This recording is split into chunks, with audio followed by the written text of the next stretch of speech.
How far will interest rates drop?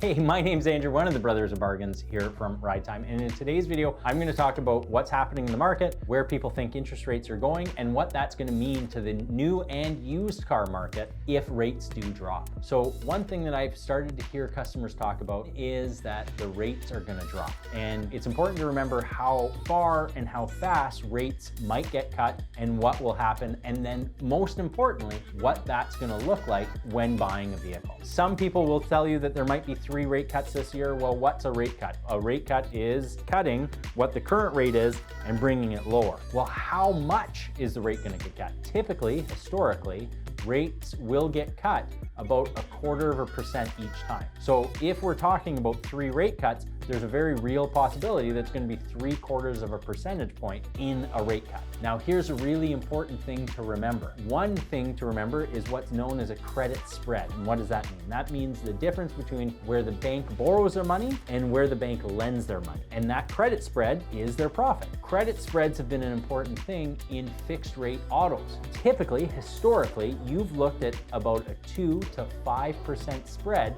between the prime lending rate and what they will borrow for an auto loan. So here's what I feel that's going to happen. The credit spreads have actually shrunk pretty massively as rates have gone up. So the bank hasn't truly passed on that credit spread to the consumer. Right now, prime lending rate in Canada is 7.2%. If we go back to that historic average, the best rate available on auto loan should be that 9.2%. That's not what's happening. The best rate that most people could get if you're borrowing more than $30,000 with RBC right now is 7.97%. So again, that spread between the 7.2 and the 7.97, that's a lot lower than 2%. If people are talking about rates getting lower, the one thing a lot of people aren't talking about is why those rates are going to get lower. Those rates are typically going to get lower because we've run into some type of financial problem. If things are going really, really well and everyone's doing great, they're not going to lower the rate. They're going to lower the rate to maybe try and spark something because we've run into a problem. So what does that mean? It means that the environment for the banks to loan the money typically get riskier.